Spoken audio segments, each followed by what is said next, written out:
dilanjutkan oleh Ustaz Iril. Masih di awal surat Al-Isra. Mudah-mudahan kita bisa memahaminya. Pada Ustaz Iril, waktu dan tempat dipersilahkan. Shallu ala Nabi sallallahu ala Muhammad. Allahumma shalli wa sallim.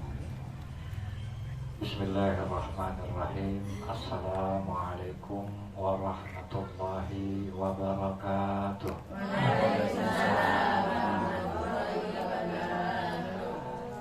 Alhamdulillahilladzi an'ama ni'matan liman wal islam wa ashhadu an la ilaha illallah wahdahu la syarikalah wa ashhadu anna Muhammadan abduhu wa rasuluhu la nabiyya ba'da.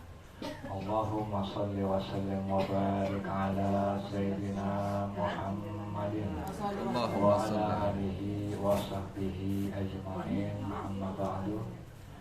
Allahumma rabbi shrah li sadri wa yassir li amri wahlul 'uqdatam min lisani yafqahu qawli. Allahumma arinal haqqa haqqan warzuqna ittiba'ah wa arinal batila batila warzuqna ijtinabah. Alhamdulillah, puji beserta syukur marilah sama-sama kita panjatkan kehadirat Allah Subhanahu wa taala yang telah memberikan kepada kita nikmat sehat, hidayah dan taufiknya sehingga kita bisa kembali hadir melanjutkan kajian tafsir Al-Qur'an yang insyaallah akan kita bahas, yaitu surah Al-Isra ayat pertama. Dan begitu juga salawat beserta salam tidak lupa marilah kita limpah curahkan kepada Nabi kita Muhammad sallallahu alaihi wasallam. Para ibu yang saya hormati dan mudah-mudahan Allah memuliakan. Di pembahasan sebelumnya kita sudah bahas separuh ayat. Tapi anggaplah pembahasan kemarin kita anggap itu sekadar pembukaan surah Al-Isra. Maka nggak ada salahnya kita coba lagi tafsirkan dari awal ayat. A'udzu billahi minasyaitonir rajim. Subhanalladzi asra bi 'abdihi lailan minal masjidil haram ilal masjidil aqsa alladzi barakna haulahu linuriyahu min ayatina innahu huwasyami'ul basir. Di dalam tafsir ini saya selalu mengatakan istahalal haqqa subhanahu hadhihi surati bi qaulihi subhanahu. Di awal pembuka ayat ini Allah Subhanahu wa taala mengawali dengan perkataan atau dengan kata subhana. Kenapa? Li'annaha tatahaddatsu an haditsin 'azimin khariqul lil 'ada. Karena ini bercerita tentang kejadian, dan kejadian itu merupakan kejadian yang agung yang keluar daripada adat kebiasaan, artinya sesuatu yang luar biasa. Wa min ma'ani, dan diantara makna dari kata subhana kalau kata Syafi'i yaitu seperti ketika kita mengucap ata'adzibu min qudratillah, saya takjub dengan kekuasaan Allah. Makanya kan kalau misalnya kita melihat sesuatu yang membuat kita takjub, kita ngomong subhanallah. Dan begitu pun ayat ini diawali dengan kata subhanallah, bahwa peristiwa yang terjadi diceritakan dan selepas kata subhanallah adalah peristiwa yang agung, peristiwa yang besar. Begitu. Maka kalau kata Syekh Sarawi, ketika kita telah mendengar bahwa ini adalah sesuatu yang agung, maka jangan sampai kita menolak, atau juga jangan sampai kita mengatakan bagaimana ini bisa terjadi. Artinya udah gak usah perlu tanya kenapa ya, bagaimana ini bisa terjadi gitu. Nah, lantas bagaimana kita bisa sampai derajat nama Allah itu gak bertanya lagi bagaimana ini bisa terjadi. Nah, yang pertama kita pahami dulu kata subhana. Itu asal kata dari sabaha, yang artinya menjauh. Maksudnya apa? Maksudnya menjauhkan Allah dari segala perumpamaan yang menyamakan Allah dengan makhluknya, baik zatnya maupun sifatnya. Artinya apa? Membersihkan Allah dari segala bentuk penyerupaan dan segala bentuk kekurangan. Contoh, Allah memiliki sifat wujud. Wujud itu artinya ada. Cuman kan wujud Allah, kita juga wujud nih. Cuman wujud Allah sama wujud kita itu berbeda. Kalau kita, adanya kita karena diadakan, diawali dengan dilahirkan dan diakhiri dengan kematian. Sementara Allah ini apa? nggak diawali dengan awal dan nggak ada akhir, bako. Artinya apa? Beda wujud kita dengan wujud Allah. Begitu juga Allah Sami, Allah Basir. Ya kan gitu, Allah mendengar, Allah melihat. Kita juga sama punya sifat mendengar, sama punya sifat melihat. Cuman melihatnya kita berbeda dengan melihatnya Allah.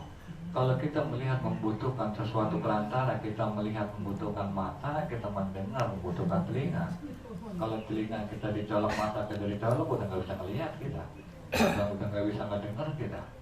Sementara Allah nggak membutuhkan perantara, Allah mendengar, Allah melihat. Dan juga melihatnya Allah berbeda dengan melihatnya kita, mendengarnya Allah berbeda dengan mendengarnya kita. Kalau kita melihat sesuatu itu sebatas apa yang ada di hadapan kita, melihat sesuatu itu nggak utuh gitu. Dan mendengar sesuatu juga nggak utuh. Misalnya kita melihat orang yang melakukan satu kesalahan, kalau sekedar menurut pandangan kita salah, tapi kan kita nggak ngelihat dia secara utuh, apa benar dia salah apa enggak, kan begitu. Makanya apa, kalau Allah kan enggak, kalau ngelihat kita itu utuh, dohirnya, batinnya, begitu.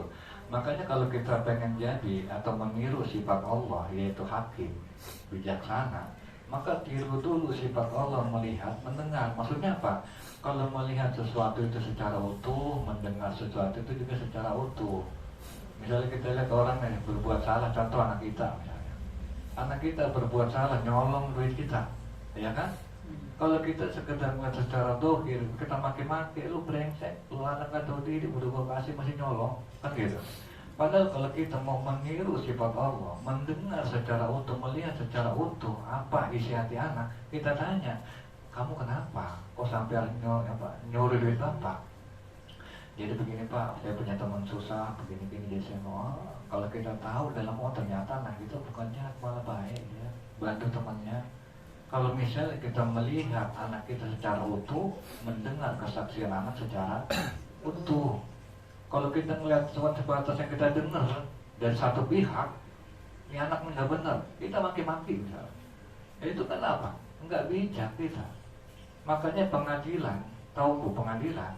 Di pengadilan itu kan apa? Dihadirkan saksi, dihadirkan bukti. Tujuannya apa? Supaya informasi itu komplit. Ketika itu komplit, baru diputuskan oleh seseorang, dinamakan hakim. Kan begitu. Kalau misalnya kita pengen menjadi orang yang meniru Allah dalam hal bijaksananya, maka tiru Allah dalam melihatnya, melihat sesuatu itu utuh. Mendengar suatu berita itu harus secara utuh, jangan separuh-separuh. Yang bikin dia dari kita jadi sepaneng, gitu. Dan juga di sini, Subhanalladzi asra bi abdi. Maha suci Allah alladzi yang asra memperjalankan bi abdihi hambanya. Nah di sini memperjalankan, kata memperjalankan, kita juga bisa memperjalankan. Seperti apa? Seperti kita memperjalankan atau bahasa kita nganterin anak ke sekolah, atau memperjalankan anak kita ke pesantren. Cuman sekali lagi saya bilang, subhanallah, bersihkan Allah dari segala bentuk perumpamaan kita. Artinya apa? Kalau memperjalankan kita dengan anak kan apa? Pakai kendaraan dan butuh waktu lama. Kalau memperjalankannya Allah, nggak perlu waktu lama, begitu. Dan rumusnya seperti yang kemarin saya bilang, rumus waktu jarak tempuh sesuatu itu tergantung pada kekuatan yang membawanya. Contoh, kalau misalnya kita mau ke Surabaya, dengan lebih cepat, jangan pakai motor, maka harus pakai kereta, kan begitu. Atau mau lebih cepat dari kereta, misalnya kalau kereta itu kan sekitar 12 jam, dengan pesawat paling sekitar sejam. Artinya apa? Cepat dan lambatnya tergantung kekuatan kendaraan yang kita punya, atau disandarkan kepada kekuatan sesuatu tersebut. Nah kalau sekarang bagaimana? Kalau kekuatan itu disandarkan sama Allah, maka apa? Itu nggak perlu atau nggak butuh yang namanya waktu, begitu Bu.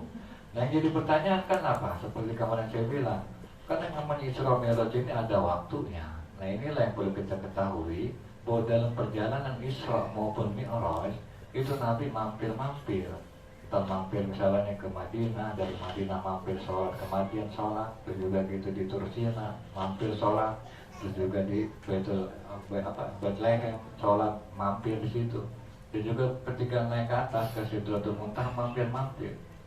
Dan juga Nabi Muhammad diperlihatkan surga dan isi segala penghuni surga, diperlihatkan neraka dan isi daripada penghuni neraka itu bagaimana kan gitu.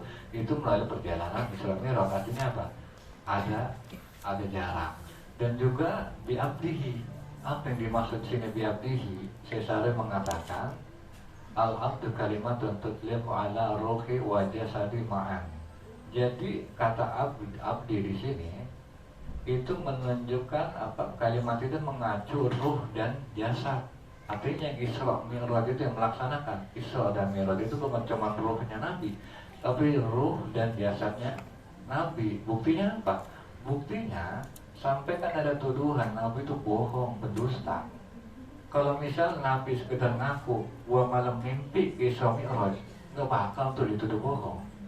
Tapi karena ini perjalanan ruh dan jasad, maka timbul tuduhan bohong daripada orang-orang kafir Quraisy ketika itu, begitu. Sehingga itulah kenapa ketika itu kan apa? Abu Jahal ketika ngedengar Nabi bilang katanya Nabi ini Isra Mi'raj, maka Abu Jahal bilang apa? Kau seluruh penduduk ketika itu, terutama ke Abu Bakar, inna sahibukum yaz'amu annahu usri bilailati min Makkah ila Baitul Muqaddas. Kalau kata Abu Jahal, sesungguhnya sahabat kamu dia udah ngeklaim melakukan perjalanan pada malam hari dari Makkah ke Baitul Maqdis. Nah itu Bu, ngedengar ucapan itu orang-orang terbagi dua. Ada orang yang ngerasa takjub, ada orang yang dia jadi bimbang, dan bahkan ada orang yang sahabat yang sampai dia jadi murtad. Kan gitu. Itu saking apa? Saking ini merupakan ujian. Tapi ketika berita ini sampai kepada Abu Bakar, maka Abu Bakar apa bilang? In kana qala faqad shadaqa. Kalau sekiranya benar Nabi Muhammad ngomong begitu, maka apa? Gua percaya, dia jujur. Makanya Abu Bakar digelari Abu Bakar as-Siddiq. Abu Bakar memang benar-benar orang yang membenarkan Nabi Muhammad, begitu. Biabdihi lailan, yaitu pada waktu malam. Wa ilal lailam minal masjidil haram ilal masjidil aqsa. Nah, di sini mengenai masjid, berbicara tentang masjid, Bu. Atau minal masjidil haram, masjid itu kenapa di sini dikatakan masjidil haram? Gitu. Karena yang Ka'bah dinamakan Masjidil Haram karena memang ada keharaman-keharaman yang nggak diharamkan di tempat-tempat lain. Seperti kita diharamkan membunuh, angkat pedang perang, atau membunuh binatang. Kalau di Mekah itu kan banyak merpati, itu haram dibunuh. Dan bahkan kalau kita melihat tanaman haram itu, tanaman kita protek, nggak boleh di tanah haram itu. Dan juga orang kafir itu haram masuk ke tanah haram. Gitu. Dan juga di sini juga kenapa dikatakan bahwa ada perbedaan, Bu, antara Masjidil Haram dengan masjid-masjid yang ada di muka bumi ini. Itu perbedaannya apa? Saya mengatakan innahu baitullah bi ikhtiyarillahi ta'ala wa ghairuhu min masajid buyutan lillahi bi ikhtiyari khalqillah. Jadi perbedaan Baitullah, ini kan masjid namanya Baitullah juga nih. Cuman Baitullah di Mekah sama Baitullah di sini bedanya apa? Kalau Baitullah di Mekah itu apa? Biikhtiarillah, Allah yang milih tempatnya. Gitu. Masjid Ka'bah itu kenapa dinamakan Baitullah? Karena rumah Allah yang Allah pilih tempat sendiri di sini.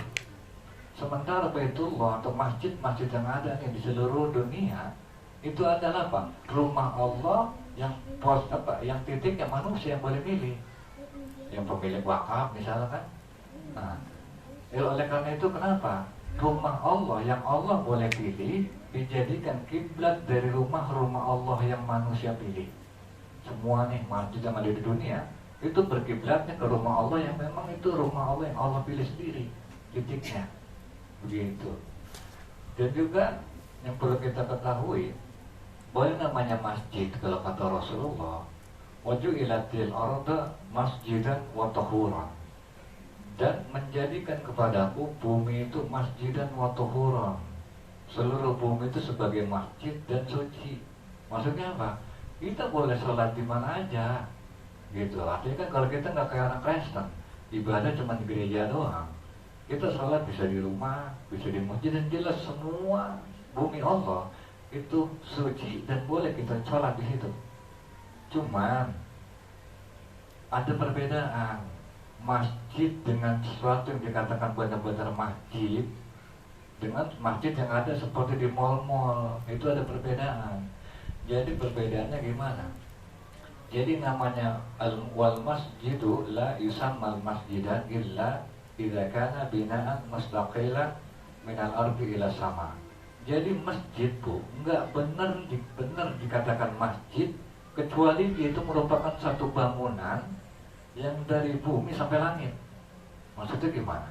Maksudnya begini, yang namanya masjid itu dari bumi sampai langit. Kalau misalnya ada masjid, ya kan ada nih masjid seperti Al-Azhar ya, itu masjid di atas masjid, di atasnya tempat orang pesta kawinan. Nah itu bukan masjid itu. Kenapa? Karena masjid dari atas sampai bawah. Jadi kalau misalnya bawahnya tempat pesta, bawahnya orang head bisa masuk, maka jangan bilang itu masjid. Itu bukan masjid. Sholat sah nggak? Sholat sah. Cuman kalau mengharap pahala itikaf nggak boleh, nggak bisa. Itu bukan masjid. Begitu. Kalau dibilang masjid Al-Azhar tuh, pokoknya masjid-masjid yang bawahnya aula, yang dipakai buat pesta, yang kawinan, yang orang head boleh masuk, apapun itu nyanyi-nyanyi, melakukan apa transaksi keduniawan, itu bukan masjid. Itu tempat sujud doang. Artinya apa? Kalau ngarep pahala itikaf nggak dapet, itu bukan masjid. Karena syarat masjid itu apa? Kata Syarawi, yaitu apa? Bangunan dari bumi sampai langit ke atas. Dan yang namanya masjid juga itu nggak bisa dipakai untuk urusan dunia. Salah satu contoh misalnya nih, di zaman Rasulullah itu kehilangan, mukmin dicari di masjid misalnya. Seperti telah hilang kucing bapak ini misalnya kan, diumumin. Itu kalau Rasulullah ketika itu mendengar, Rasulullah bilang apa? La raddahallahu alaih. Semoga Allah nggak nemuin tuh barang yang hilang itu. Kalau akad di masjid itu? Nah, begitu juga kalau misalnya transaksi jual beli urusan dunia, Rasulullah juga pernah komentar. Apa kalau kata Rasulullah? La barakallahu laka fi sabqatik. Apa? Semoga Allah nggak menjadikan berkah transaksi kamu. Artinya masjid itu tuh cuma tok dipakai buat beribadah, nggak boleh buat bertransaksi, nggak boleh buat urusan dunia, gitu. Makanya masjid kan benar-benar masjid itu tadi dari atas sampai bawah. Makanya kalau masjid yang ada di mal-mal, yang bawahnya buat transaksi, yang atas sama masjid, nah itu bukan masjid, itu sekedar tempat sujud. Boleh sah. Kenapa? Karena wajulat lil arda masjidan wa tahuran. Allah menjadikan seluruh yang ada di muka bumi ini tempat sujud dan suci buat kita bersujud. Begitu. Itu masjid. Dan selanjutnya juga Masjidil Aqsa. Apa? Kenapa kok dinamakan Masjidil Aqsa? Al-Aqsa itu artinya terjauh. Maksudnya di sini dikatakan terjauh daripada apa? Daripada orang yang diturunkan Al-Quran ketika itu orang Quraisy. Maka untuk menunjukkan Masjidil Aqsa itu masjid terjauh dari Mekah, Madinah. Gitu. Makanya Palestina, masjid yang ada di Palestina dikatakan masjid terjauh. Gitu. Masjidil Aqsa. Dan juga Allah Subhanahu wa taala di kelanjutan ayat juga mengatakan bahwa Masjidil Aqsa barakna haulah. Ya kan beda. Nah, jadi apa yang dimaksud linuriyahu barakna haulah? Apa yang dimaksud dengan keberkahan? Kalau kata Syekh Syarawi, yu'tiyasai minas samrihi fawqa makmulimin. Jadi apa?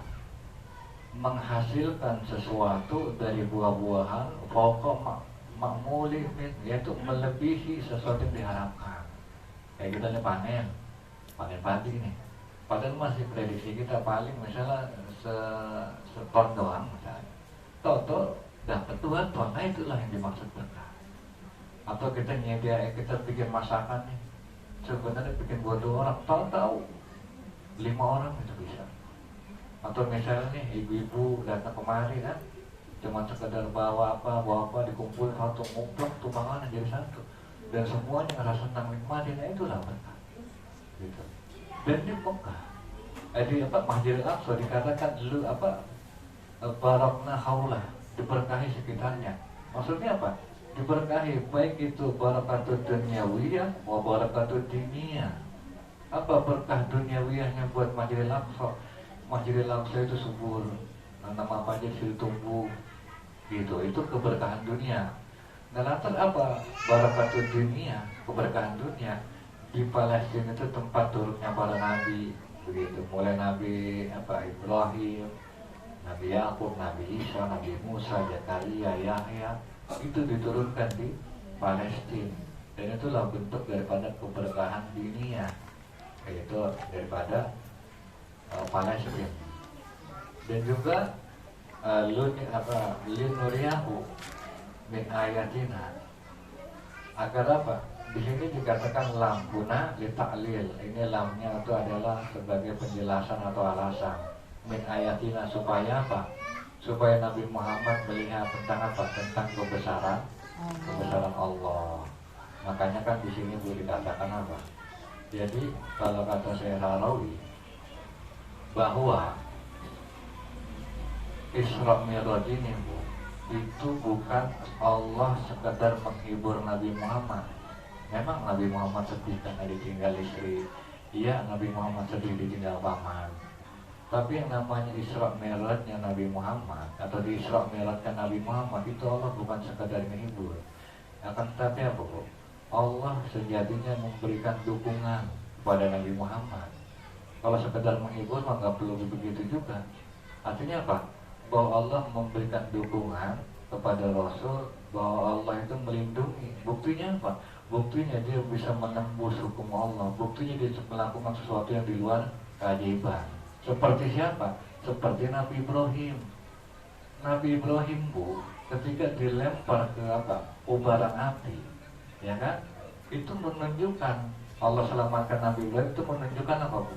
Bahwa Allah itu membela Nabi Ibrahim, mendukung Nabi Ibrahim. Kalau misalnya Allah sekedar pengen nyelamatin Nabi Ibrahim, gampang turunin aja udah, kan gitu. Nggak perlu Allah katakan ya nar, wahai api, kuni jadilah kamu bardan dingin, wassalaman ala Ibrahim, dan keselamatan buat Ibrahim. Nggak perlu begitu. Kalau sekedar Allah pengen nyelamatin Ibrahim ya, tapi Allah pengen menunjukkan bahwa Ibrahim ini bukan cuma gue selamatin, Ibrahim ini gue dukung. Buktinya apa? Walaupun dia dilempar ke api, dia nggak mati, itu api jadi dingin. Artinya Allah bukan sekedar nyelamatin Nabi Ibrahim, tapi Allah menunjukkan kepada kaum Nabi Ibrahim bahwa Allah membela Nabi yang udah dicampakkan. Begitu juga Nabi ini bu, Allah bukan sekedar menghibur Nabi Muhammad dengan peristiwa Isra dan Mi'raj, tapi Allah pengen menunjukkan kepada kaum kafir Quraisy terutama ketika itu, bahwa Nabi Muhammad itu didukung oleh Allah, walaupun istrinya, walaupun pamannya ketika itu udah nggak ada dukungan dari istri dan paman. Cuman lu harus tahu bahwa Nabi Muhammad itu didukung oleh Allah Subhanahu wa Ta'ala, begitu maksudnya. Dan juga yang terakhir,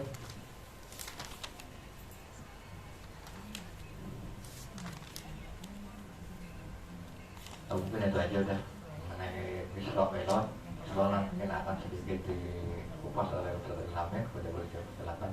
Wassalamualaikum warahmatullahi wabarakatuh.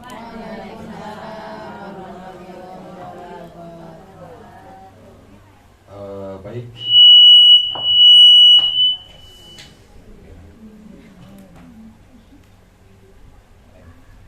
Baik Ibu hadiroh yang dimuliakan Allah Subhanahu wa Ta'ala, demikianlah barusan penjelasan tentang ayat yang berkaitan dengan Isra dan Mi'rajnya Nabi Muhammad SAW.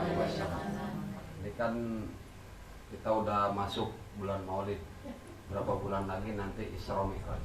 Jadi ketika nanti memperingati Isra Mi'raj, kita sudah tahu pondasi-pondasi apa sih yang harus kita ambil pelajaran dari Isra dan Mi'rajnya Nabi Muhammad SAW.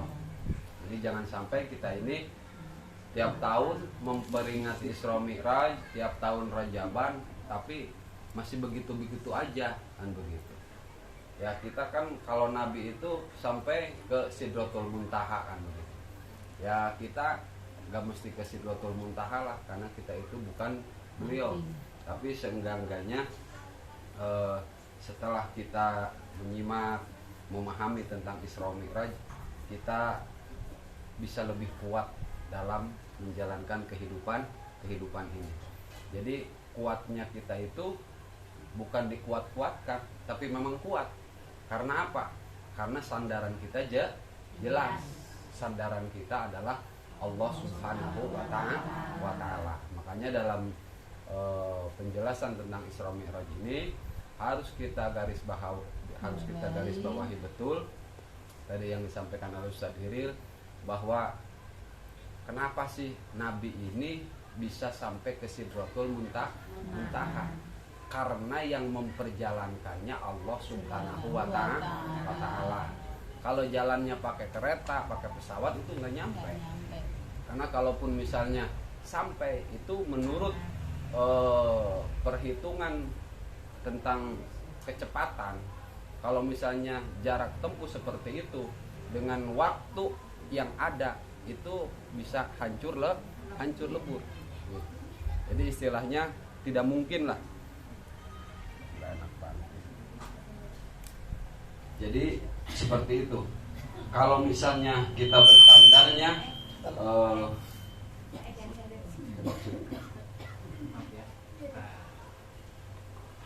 tes habis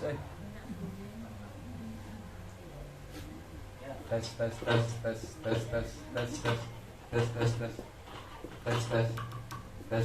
ya udah. Jadi Ibu, sekarang setelah kita mengkaji ayat ini, kita dalam hidup ini harus lebih apa? Lebih kuat, karena sandaran kita harus jelas, yaitu Allah Subhanahu wa Ta'ala. Makanya dalam hidup ini yang membuat kita sulit, yang membuat kita berat menjalankan tentang satu kebaikan, itu karena biasanya kita bersandarnya kepada diri kita sendiri, kan begitu. Kita mengandalkan kekuatan yang ada pada dalam diri. Makanya ketika kita mengharap tentang kebaikan ini, jangan lupa kita ini bersandar kepada Allah Subhanahu wa Ta'ala. Karena kalau udah sandarannya Allah itu kan punya kekuatan tanpa batas. Karena Allah itu tidak membutuhkan perangkat. Kayak tadi, seperti Allah itu melihat, Allah itu mendengar, itu kan nggak ada perangkatnya lain dengan kita. Kalau kita kan butuh mata, butuh telinga. Ketika telinganya rusak, matanya rusak, maka jarak pandang, jarak dengar jadi terhambat. Tapi Allah itu nggak seperti itu. Nah, begitupun ketika Allah memperjalankan Nabi dari rumah ke dari Masjidil Haram ke Masjidil Aqsa sampai ke Sidratul Muntaha, itu semua dengan kekuatan dia. Jadi bukan dengan kekuatan Nabi Muhammad SAW. Makanya kan Isra Mi'raj itu dimaknai apa? Diperjalankannya Nabi dari Masjidil Haram ke Masjidil Aqsa. Jadi diperjalankan, diberangkatkan oleh Allah Subhanahu wa Ta'ala. Jadi kita bisa ngambil pelajaran dari kajian kita malam hari ini. Sekali lagi, kita jangan sekali-kali dalam hidup itu mengandalkan diri kita. Nah, biasanya kalau kita mengandalkan diri kita ini, orang yang suka ngandalin dirinya itu biasanya orang merasa hebat, merasa bisa, merasa kuat, kan itu. Akhirnya ketika Allah tegur tentang pengakuannya itu, dia sangat lemah. Tapi kalau orang selalu bersandar kepada Allah Subhanahu wa Ta'ala, insya Allah dalam hal apapun Allah akan menolong. Seperti bagaimana Allah menolong Nabi Muhammad dari sikap orang-orang kafir Quraisy, bagaimana Allah menolong Nabi Ibrahim dari sikap Raja Namrud waktu itu. Ya begitu juga kita. Dalam rangka kita menghadapi kehidupan ini yang dianggap menjadi satu permasalahan dalam kehidupan, insya Allah ketika kita bersandar kepada Allah, Allah akan selalu memberikan solusi yang terbaik. Maksud solusi terbaik itu solusi berbarengan dengan kebaikan. Karena kan ketika ada masalah itu, masalahnya selesai, kebaikannya harus didapat. Jadi enggak bisa masalahnya selesai tapi kebaikannya enggak didapat kan begitu. Hanya memuaskan hawa nafsu kan begitu. Istilahnya hanya sebatas gua puas karena gua begini, yang enggak bisa begitu. Makanya kalau orang beriman itu ketika mau bertindak apapun yang harus kita lihat ini sesuai enggak dengan aturan Allah Subhanahu wa taala kan begitu.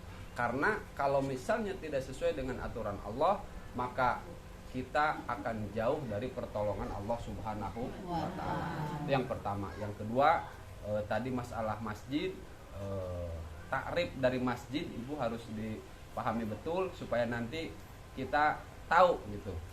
Jadi bukan masalah penamaan masjidnya ya yang disampaikan oleh Syekh Sarawi itu. Jadi masjid itu dikatakan masjid ketika kalau dalam urusan ibadah ini dengan berkaitan dengan itikaf. Jadi ketika kita ke masjid itu kan nawaitu an itikaf dalam masjid taqarruban ilallah kan begitu. Ketika kita sholat di masjid, kita itu kan dapat pahala sholat, ya kan? Kemudian dapat pahala itikaf.